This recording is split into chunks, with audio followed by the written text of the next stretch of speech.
Hey, this is Madison with the Sensory Path. Let's install the Tiger Trek. Before starting, I made sure to sweep and mop the floors really well. A clean surface helps the image stick properly. First, I'm going to cut everything apart.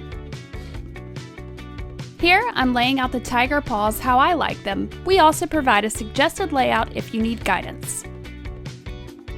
If your school has tile, I would recommend using them as a guide to help line up your images accurately.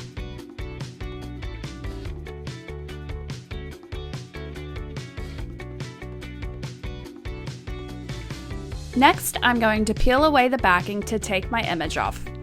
I'm sticking one side of my paw down first, then using my squeegee to apply the remaining paw. I'll use that method to apply the rest of my images.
Thanks for watching!